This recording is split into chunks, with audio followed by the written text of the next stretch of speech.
Hi, my name is Cynthia Marx. I head up the Holistic Psychoanalysis Foundation established by my late husband, Dr. Bernard Bale. Welcome to And Now Love. And welcome, Bobak Kalhor. Thank you for joining us today. Bobby is the executive producer of this fabulous podcast, and we are in his wonderful sound studio. Thank you so much. Good to be here. Bobby is the executive producer of our program, and we have a lot to talk about. So first of all, Bobby, how did you get involved in this? It's an interesting story. It affected my life as well. Several years back, a friend of mine kind of approached me and said, I have a mutual acquaintance that he's a psychoanalyst. He's been doing for a long time, and this was when Dr. Bale was in his late 90s. Asked me to come on board and try to convey his message. There was already a documentary done, a well-done documentary about his life, And Now Love. But that documentary kind of concentrated somewhat on his work, but more about his life. He had a fascinating life and his history. And I was tasked with conveying his teachings. Never did I expect that this would become a big part of my life personally as well. Dr. Bale did affect me. His teachings did affect me as they would to anybody who understood them. One of the difficulties for me was understanding it. It took a couple of years, honestly, a year and a half of just interviewing with him. And we used to come to your house back then because he was frail and it was difficult having him leave. And we used to come and set up a whole set in your living room, and it was very informative. It taught me a lot, but it was difficult because his voice was so frail. He was low energy, he would get tired, his eyes would water, but he was sharp as a tack until the very, very end. We tried with Dr. Lauren Weiner, his right-hand man, as you would say, right-hand woman, and she was kind of tasked with continuing his teachings. There were very few people that have trained with Dr. Bale, maybe a handful or less than 10 people that know his methods. They're all very successful in their field. They're all treating a lot of very important patients. We tried, we did a lot of interviews with him. We did a lot of talks with Lauren. COVID hit, so we had to kind of go on a pause. But we weren't able to continue with Dr. Bale. He passed. Everything went on a pause for a couple of years. I had personal disappointment that I wasn't able to do what I was tasked with doing for multiple reasons. One was Dr. Bale's situation himself. The other one was the nature of this message, your dreams, your imprints, your true self. I'll tell you the truth, I was kind of playing in the dark for a while until he interpreted one of my dreams. We sat down and Dr. Bale did one of my dreams, and it was one of the most fascinating experiences I've had. It taught me that there's some part of me giving me messages.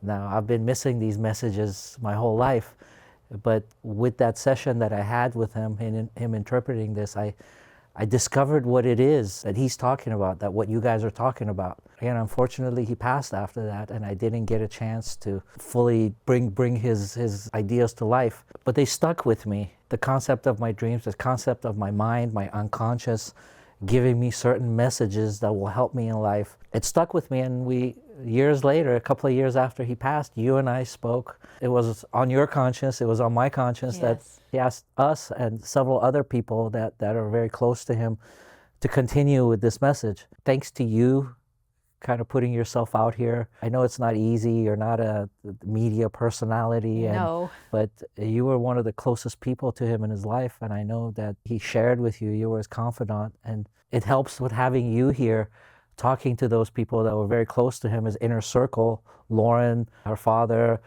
couple of other doctors that knew his methodology, learned from him, do dream interpretations, and also a wider circle of people that are in line with his message. Having you here, it makes this a little bit easier because you're coming at this from a point of a layperson, which was what I was trying to do. We came to the conclusion that this podcast would be the best way to go forward. We talked about documentaries, about little programs, but this is the way of today is podcasts and talking to people, and that's how we came to this point. It's a lot like the interpretation of a dream. in that you keep walking the path until you find the right avenue to go down. And that's sort of what we were doing with documentary or shorts, or how do we get to this? And when we talked about the podcast, it was like, oh my gosh, yeah, that's the avenue I want to walk down. It's still going to be hard. I know the viewers, you're watching this saying, what the heck are these people talking about? Love, dreams. How do you know what dreams mean? And we all have these preconceived notions of what dream interpretation is. I've looked a lot in the history of dream interpretation for this program, and just my own interest, from kings of past. They wouldn't go into wars until they had their dreams interpreted. To it factors in heavily in history, but it's hard to tell people that your dreams are giving you messages. Your dreams are giving you very personal messages that could help you in life. Very hard. I don't expect them to understand it. Yeah. I didn't understand it until I had one dream interpreted, because I always thought doctor sits there and they hear about your dream and they tell you this is what it means. It's nothing like that. He's been doing this for 50 years and thousands of dreams. And it's not as if he has a formula of what these dreams mean. It's just having done it so much, and in hindsight, you say, hey, this patient had a dream a month ago and was telling me this. Now look what happened. Mm-hmm. So there's something inside them, their memory is telling them what's correct for them. And I still didn't understand it. So when he sat there, and I'm not going to get into the specifics of the dream. It might not matter to the people. They might not understand it. Although I know Dr. Lauren Weiner, she's going to be talking about some dreams and interpretations, yes, and telling you how they go about it. Yes. It's still going to be a little bit difficult to understand, but they have to understand that there is light at the end. This is not just hocus pocus that they're talking about. Writing down your dreams helps. Talking to your analyst, talking to your therapist, talking to people about it helps. But what I realize is it's not Dr. Bale or Dr. Weiner telling you what this dream is. It's them asking you questions about your dreams. And all of a sudden, they ask enough questions, and all of a sudden, it clicks somewhere with you. What? This is the message. This is what that dream... I've interviewed a lot of the patients of Dr. Bale and Dr. Weiner and some of the people that are supporting this program. And I understand why they're so passionate about it. I understand why this has changed their life. And that one dream, it taught me, it's not like that one dream changed my life, but understanding that these thoughts, these ideas are coming from within me. It's a very emotional, spiritual experience. It is. When I talked to the patients before, they compared it to God. I mean, what is God? It's an all-loving, all-knowing, good, compassionate source that cares for you and is trying to do the best for you. I guess that's what your unconscious is. So going back to the dream, it wasn't a fact of, Dr. Bale listened to this dream and told me this is what it means. They ask you in this process, they ask you, where were you? Which way were you looking? Who was there? Like a million questions, and it brings back these memories, and all of a sudden it becomes vibrant and the message comes through. But it also helps that the other person on the other side knows you, knows your life, knows the circumstances of your current life, and what your state of mind is, what your worries and anxieties are, and can correlate this dream into what your unconscious is telling you. It's not an easy process to grasp from the outside, but we're hoping to start somewhere. One of the difficulties Dr. Bale saw is that he didn't have time to train enough people in this. There's only a handful of people, but getting the word out that there is such a thing as the meanings of your dreams and your unconscious. So I think it's important that we talk about this. I don't know how effective, to tell you the truth, I don't know how effective we'll be in helping somebody out there listening to this have a dream and understand what it is. But just to knowing that there's something there, I think it's important to what we're doing. I do too. I think if we can show people that these dreams really are these precious gifts that give us this information about ourselves, and we don't just think of it as willy-nilly silliness, we can get somewhere. And Dr. Bale's hope was that we could do just that, start with lay people and create a curiosity at the very least, which then they can share with other people. They can bring back to their therapists or the people that they trust. Not all of us have therapists or can even afford therapists. But maybe this is just a way to open a window a little bit and give us a new perspective. And I am press because you just had the moment in time to have this one dream interpreted, and you probably went in, I don't want to speak for you, thinking, okay, I'll try this, but what could this really be? It molded into this thing, and it's just as you say, you reach this place and you think, that's it. I mean, that totally strikes a chord. I feel that. I mean, literally feel that. And it's magical. Oh, it really is. I would ask them, how do you know if you're right about a dream interpretation? You might be interpreting a dream and kind of totally giving the wrong message to a person, and they might be under the false assumption. What he told me is, he said, I don't know if it's right. The patient knows if it's right. Yeah. They know. And I said, how do they know? Is this just a dream? He said, they know. But that's hard to think about before the fact. It's hard to explain that to people in a camera on a podcast. Yeah. It is there. I don't know how we're going to bring back this methodology to give access to people. Because, again, one of the things when I was working for Dr. Bell, when we were doing this, I would ask him, I'm like, what's your point in doing this? What are you trying to do? Are you trying to raise money? Are you trying to get more people, more doctors to do this? Are you trying to promote your teachings? He said, no, I've stumbled into something that I know can help humanity, and I don't want it to die with me. It's unfortunate that he wasn't able to train people, a lot of people. It's unfortunate that he wasn't able to start a school of this. And I'll tell you, a lot of the people that he's trained are not really interested in coming here and sitting across and doing, they're not really media personalities. They're not out there for getting exposure and getting likes. They're not going to be doing this. They're not going to come out here and put themselves in this position. They're helping people on a daily basis. Yes. They have successful practices with very influential people. But even some of those patients of these doctors are the people that are supporting this foundation. I want people to know, like, who's doing this. It's mostly the patients, the people that have had access to this kind of therapy. Actually, they're some of the people that moved me when they talked to me about, when I talked to this one gentleman who was telling me about this first dream that was interpreted 45 years ago, and he breaks down and cries with tears. And again, when he first did that, I don't understand. I'm like, how is he getting so emotional about a dream 45 years ago? There's really something there, and I'm hoping that we can revive this idea. I'm hoping that with more attention to this subject, more therapists out there will be pursuing this, not necessarily just Dr. Bale's teachings, but this concept of your unconscious, your dreams, giving you information. One of the interesting things that Dr. Bale had me do is go to there's a Dr. Moses, that he was an ophthalmologist, he was an eye doctor. And I said, why is he sending me to this eye doctor?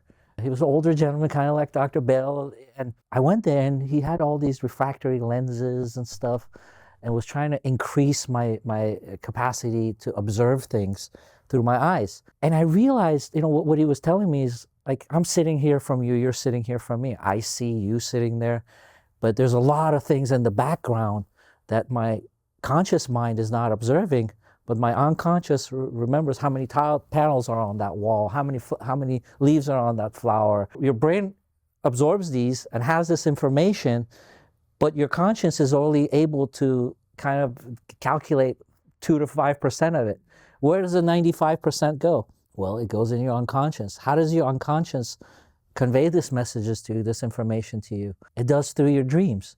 It does it through a language that a lot of us don't understand. And that's a hard thing to grasp, that we're actually capable in some fashion of storing all of this information. It's all stored there, but how do you access it? Some people talk about hypnosis, some people talk about other areas, but your brain is on a nightly basis conveying to you this information of how to better your life, how to make the right business decision, how to make the right decision in your love life, how to make the right decision at your job.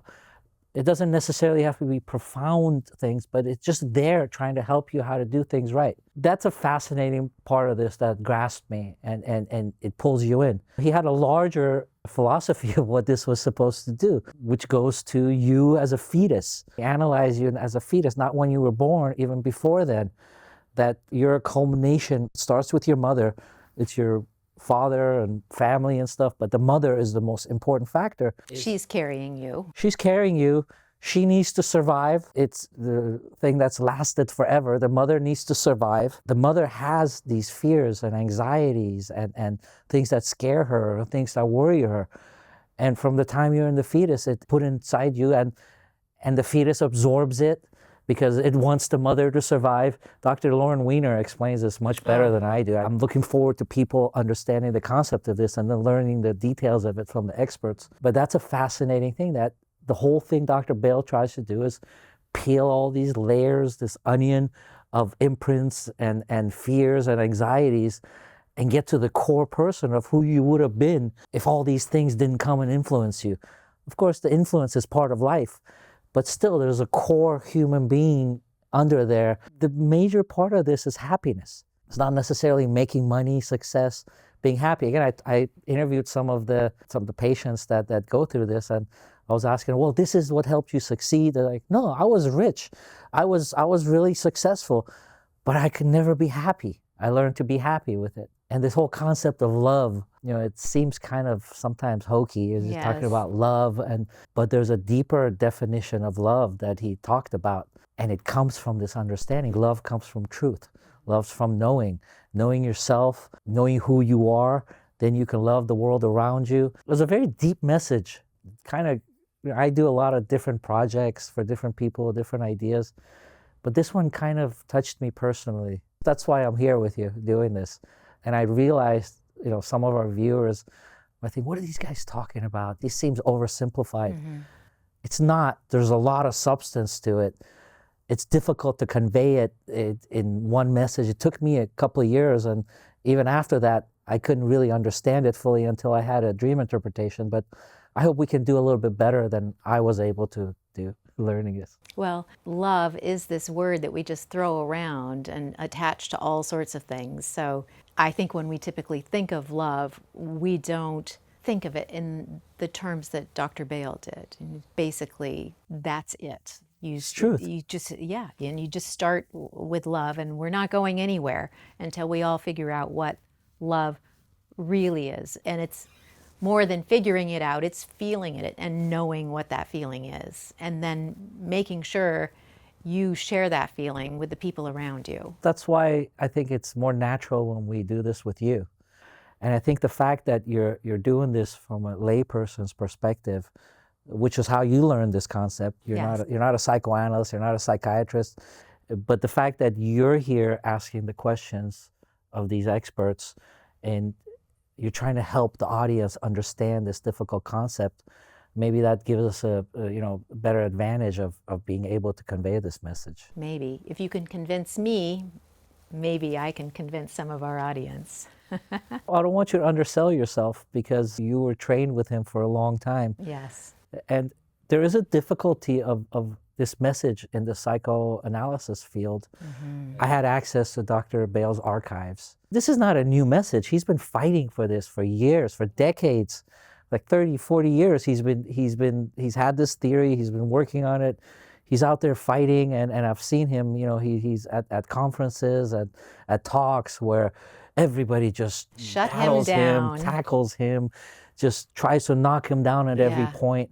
And he spent his whole lifetime fighting for what he believes in, which also makes it a little tough, because I can't imagine any other psychoanalyst wanting to put herself or himself in that position of getting attacked and bombarded. Yes. So I think the way you're doing this from kind of a lay perspective opens that up, makes it a little less confrontational within the field itself. Well, and there's been many times where we've attempted to take our message, say via the film or in another way, to some of the institutes, and there's no interest. So that hasn't changed. As hard as Dr. Bale was fighting and the walls that he came up against, they're still in place. True. So coming at it from this angle, we hope we can get somewhere. And this, again, was Dr. Bale's suggestion, to start from the ground up. Yeah, that's what he wanted. I asked him, I said, who's your ideal audience?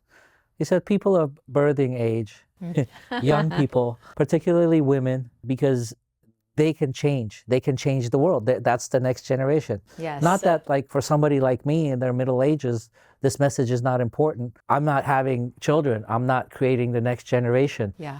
this message has to be inserted into a certain age to help humanity. And, we asked him, how long do you think it'll take? And he said a long time, many generations, but it has to start somewhere. And his main message was we have to treat our women better. We have to treat women that are going to be mothers better, because it's not a matter of man or woman. It's because those fears, those anxieties, that ill treatment that you give to women, it goes to your children, boy or girl. Yes, they're going to be ages. raised with that. So whatever you do to these women will happen to your next generation. And it makes sense. It's a tall order to do this universally. But if there's a understanding of this concept, at least we start somewhere. Yeah, well, and there is this urgency which can really best be satisfied by these women that are of birthing age. Yeah. Because they can most immediately affect the next generations. But when you look back, as you're saying, and you see how women were treated through the ages, I mean, you can't help but know that those imprints just carry on. You as a woman, oftentimes don't even think you can step out of that zone, that this is the way things are supposed to be, and you don't even give it a thought that things could be different. I am a second-class citizen. I am to be looked down upon. I am not smart. And if your mother has that as a message to you, how do you improve on that? I mean, we don't want to make this a male bashing thing. No. I don't believe in that. Nobody's here to put blame on men for what's happened in the past. We as human beings, we as a species are here because of a sustainable evolutionary strategy. It was a successful evolutionary strategy. Mm-hmm. Our wars, the way we acted, the way we conquered this planet, the way we came from nomadic to tribal to cities to civilizations to religion to countries to our belief systems now, it has been sustainable and it's been successful until now. But human beings with our war-making abilities, our ability to wage war has outpaced our abilities to understand what we're doing. Whereas we as human beings are in danger now. Our civilization, our species is in danger. So our sustainable evolutionary strategy is no longer sustainable because, within this century, how closer we are to this doomsday clock with wars. Yes. It's 2024 and we're still fighting Russia and China and Islam and the West. And I'm not saying what's right. I'm not making sides, but there's something evidently wrong. That hasn't changed. That hasn't changed, but again... Maybe it's gotten worse. When we were throwing sticks and stones at each other, when we were shooting each other with arrows and spears or with guns, 20th century, I study history, 20th century was horrible. World War I, World War II, how many people died? Vietnam, Korea, the Middle East, South America, all these wars. And though we were in this really dangerous area with Russia, there was 2 countries with nuclear weapons, and now we have more countries. Now it's a multipolar world with a lot of countries having nuclear weapons. And we're really at a point where it's seriously, we have to change our paradigm. How long can we go forward like this without a slip up, without a mistake? Yeah. And how is it going to change? How are you going to change societies and countries and governments to accept each other? It sounds corny, but he talks about love.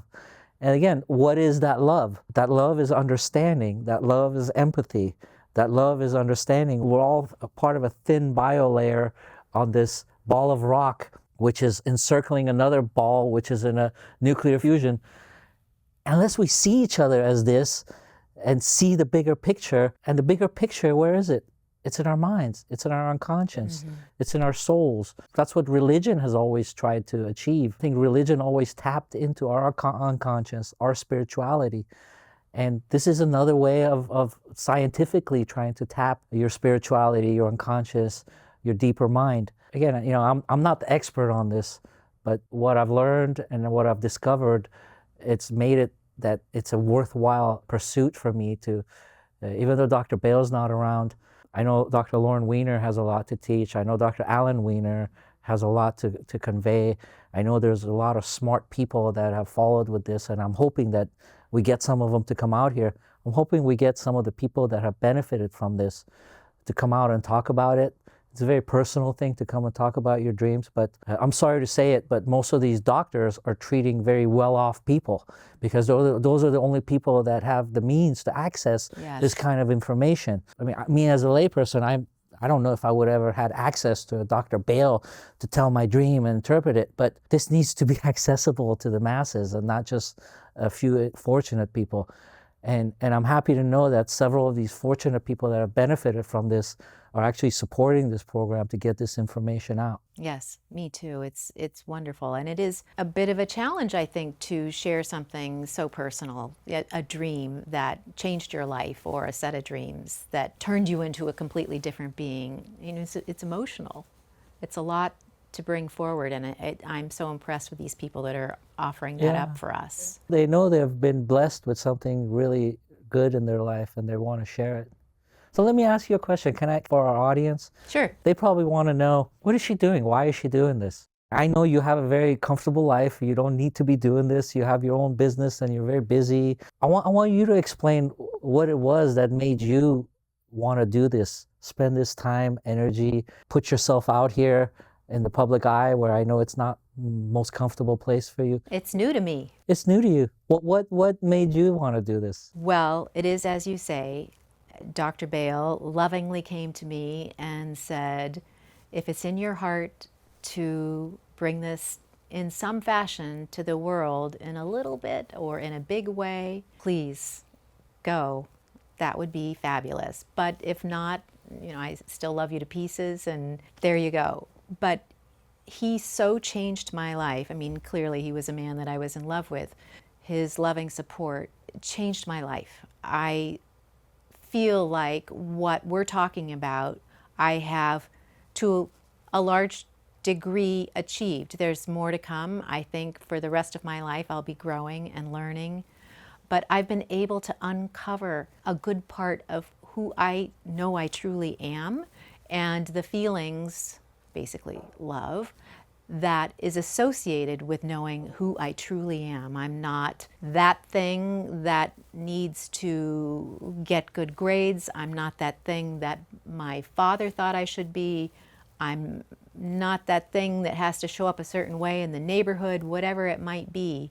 There's a real unique being here, and that's the case for all of us. We're each unique beings. I started out thinking, okay, you know, I'll do this. Maybe this will be cute, because I liked the man. He was a pretty cool guy, and I came to him with a dream once because I wasn't sure what to talk to him about. We were at lunch, and I was working for him as an interior designer, and I didn't realize who this man was. I had no idea the scope of him. And so I shared a dream with him.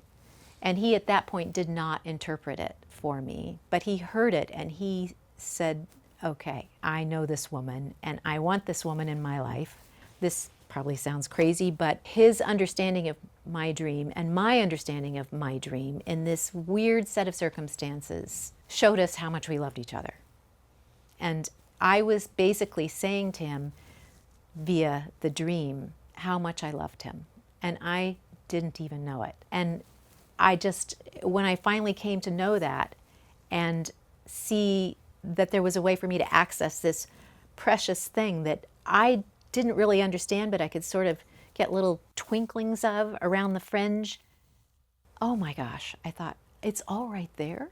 It's all right there. It's all inside you. Oh my gosh. And when I finally felt it and could give in to that and trust it, I just wanted more. I mean, it opened the floodgates, and I started writing down dreams. I was able to remember so many dreams I couldn't write them all down. It takes over. It becomes addicting. You want more. Yes, and now I look back through my archives and I don't know, there's hundreds of dreams. And even today it's fascinating sometimes to just go back to the beginning and then maybe in the middle. I haven't been writing them down lately and I would like to. But just to see the change in the dreams and remember the interpretation and then to see why those dreams changed. You know, in the beginning, the dreams with all the wild animals in the front yard and baring their teeth, and those guys all went away. Those were big, horrible, scary dreams, and I don't have them anymore. And they uncovered for me something about me that even just knowing that about myself made that settle. It made it go away. This thing that I thought I had to contend with, I didn't really have to contend with, because that wasn't me. That was this thing that I thought I needed to be. And of late, I've even had people, friends, say to me, you know, you're different. You are so much more open. You're so much more giving of yourself. You used to be a little kind of clammed up, like very, very protective. And if you had asked me to do this, and you wouldn't have 15 years ago, there'd be absolutely no way. No way. But now I need to share this gift with as many people as I can. I just need people to know that there is that fabulous truth in this very basic love, this feeling. I think what one of the most interesting parts about this is all the answers are within us. Yeah. There's nothing external that you need to tap. There's no guru that you have to follow. There's no book that you have to read. No. There's no religion that you have to adhere to. No. The answers are within you. Now, sometimes when it doesn't have to be a profound answer. My dream was not a profound dream, but it was just telling me about my childhood and just some of the difficulties and sometimes why some of my anxieties where it comes from. But wasn't that fascinating that you were able to? It changed me. And what changed me was not necessarily the message, but the messenger. Yeah. The messenger, that knowing that, man, I have this inside of me.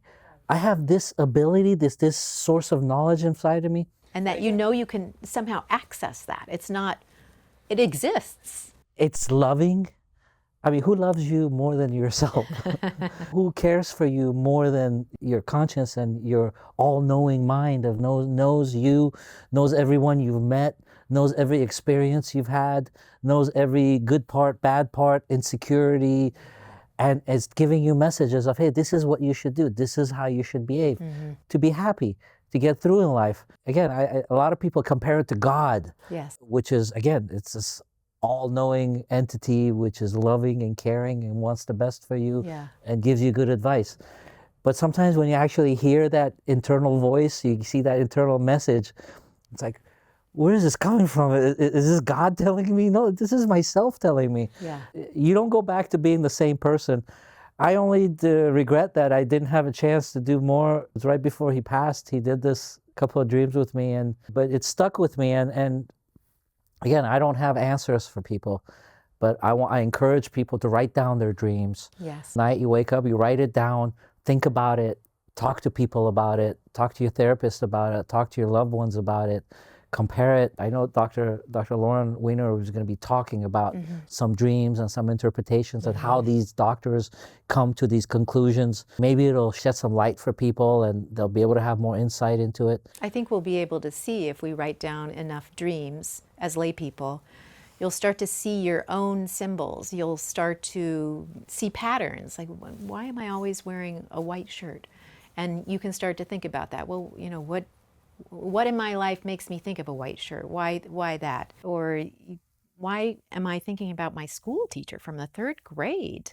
What does she represent? Maybe it's more than her being a school teacher from the 3rd grade. It's all symbols. It is. And I think truly, if you really sit down and have a series of dreams that you can kind of go through, you'll start to be able to see the patterns and figure out how they tie into your life and what emotions they bring up. Well, that's what Dr. Bale did. Yeah. He listened to the dreams, wrote it down, dealt with people for years, and after a while he realized there's a pattern in these dreams. I'm sure you're going to be talking about this, but he had a breakdown in a while because he realized the current method that I'm using is not helping people.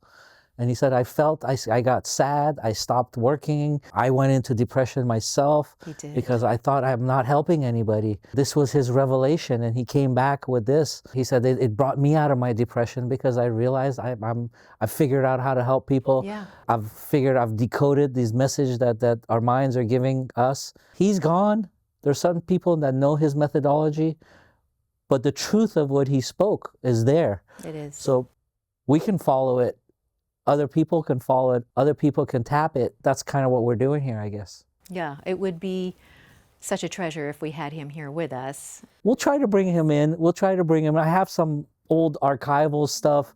It wasn't meant for this platform. It was more question and answers that he had and interviews, but we'll bring in little tidbits of him. And I also, like I said, I think Dr. Lauren can teach us a lot about this. Oh, I think she can. I think her father can shed light on this. There's several other people that can. And I hope you're successful in your endeavors. And I'm here to help you out with whatever I can. Thank you. So to speak to Dr. Bale's struggle when he was really having a hard time, part of that was because he was in therapies with really renowned analysts, and he enjoyed the time with them. It was sort of intellectual, and they're sharing ideas, but he never ever felt he was changing, like he was improving himself. He still couldn't find that road to happiness. He couldn't figure out what love was. And from that, how could he help his patients? He could see that it was just this churning of the same thing, and to let go of absolutely everything, wipe it all off the table, and sit there with a new clean notepad and just write it all down. This was before we had any computers. And I still have notebooks, thousands of notebooks in my garage, and I just can't read his writing. But to do that enough and to have that feeling, much like we're talking about when your dream is interpreted and you finally get to that feeling, he saw this, oh my gosh, these people are all sharing the same thing. I can see what our issues are. There's this imprint that we all carry around, not all the same, but everybody's got an imprint. And all of us have to figure out what to do about that, because that's not the thing you want to base your life on. It was a way for him to survive himself. His dreams saved him, and he was able to save other people. He was stretching to find things to do that could help heal. And he tried this, he tried that. I mean, look at these paintings. He was painting just like, just as an outlet. And looking back on his paintings, many years later, you can see how much of his internal being he was pouring out. I wish I would have had an opportunity to talk to him more about that, because his paintings fill my house, and sometimes I'll walk by one and think, gosh, what was he getting out, or what was he learning about himself through the course of this painting? It's not just the dreams. There's all kinds of ways that you can express yourself or get your feelings out and try to find your real being. I mean, he was trying to do that with these. There's one painting we have at home he didn't even know it. It's just a big box of trash. And he was just trying to unload that was in him. And we did talk about that. And he said, yeah, that's what that is. Well, I'm glad you brought these paintings, and I'm glad you brought his books and some of his personal furniture and some of his stuff, because not only is it aesthetically pleasing for this set, but it creates that mood. I know he asked us to continue this. He didn't ask for anything other than just spread the message. Yes. For me, usually when I do projects for clients, there's an end goal: increase sales, branding, what have you, make money, this, that. But really, there's nothing you want of people. There's no action item to go over here and purchase this or donate money to this, anything other than, I hope it helps you. And that was his intent. Up until the very end, he was concerned about this. Oh, yes. Even though at the age of 100, there's a lot of other concerns, he was trying to work with us. He was trying to work with me to get this information out. And I saw how important it was, where he couldn't even talk, he couldn't even breathe, and his eyes were watering, and he still kept trying to talk. He was using every ounce of his being to try and make this happen, and he was disappointed that he couldn't be that. He understood how hard it is, and he understood the challenges that we had, because he always told me, he said, you have a very hard job. You have a very hard job to do. And every time I tried out, sometimes I felt like I'm failing. I don't understand this, and I don't get it. And he just said, keep at it. And like what we were talking about, I guess I'm the outsider in this, because I came from the outside and tried to learn it. Mm-hmm. And there's a lot of people that are insiders who have been trained by Dr. Bale, who have been seen by therapists trained by Dr. Bale. And what we're trying to do is explain this to the outsiders. You were an outsider too. I was an outsider. You learned this coming in from the fringes. Yes, and I remember thinking, I'll never get this, or I don't want to talk about my dreams, or I didn't dream, I didn't dream, I didn't dream. And but all of that's part of the project. It's all part of the picture. I mean, the times where you really don't remember a dream, because you always do dream, you just might not remember it. Those moments are important. Why are you not remembering? And there's something here that's pretty potent, and we can't wait for that to come up in a dream, 16 days from now. Well, it's a training. Yeah. That's kind of what my message is to the people that are watching this and are questioning it is, you don't have to believe me, you don't have to believe Cynthia, you don't have to believe any of these doctors, but just keep an open mind and try to write down your dreams, try to understand them, keep writing it down every night when you wake up. It gets easier when you start acknowledging yes. it, then they come in waves, you get more of them, they become more clear, more vibrant. Just for yourself, it's an important thing to just experiment. It really is. I mean, it's actually kind of fun. And you can even, I think, help train yourself to remember your dreams. Even at night when you get in bed, you can say something like, I'd really like to remember my dreams tonight. And you do that a few times and you can help make it happen. It's within all of us. Yeah. I think it really is important, and I'm glad that you said it, for people to know that we are just like them, that we have this little gift of a little extra bit of information, enough to more than make us intrigued. On some level, both of our lives have been changed. And along with Dr. Bale, we really want that for everyone. What is humanity about? We're not meant to fight each other all day long in our homes, across our nations. We're meant to really support and love each other and enjoy each other. I mean, what does love lead to? Enjoyment. We do a lot of projects. I do a lot of commercial projects. We do different podcasts about politics, about history, about current events. It might seem like this is a trivial subject, people talking about love and healing and dreams. And I think out of all the projects that I do, some of them may be more exciting and more sensational. I think this is very important. This is a very important message. The most important. At this time for humanity, for our species. It provides a different path forward. It's not an easy path. It's a path of unlearning a lot of what we've learned. That's a good point. Sometimes learning is easier than unlearning. And you have to unlearn a lot of what you've learned. Going this route requires a lot of inner strength, because you have to kind of deal with your demons at one time, deal with the internal saboteur that you have within you. And recognize that. Sometimes you think he's really a friend and he's nothing but a foe, or she. Learn your fears, learn where your fears came from, learn the rationale for why they're there.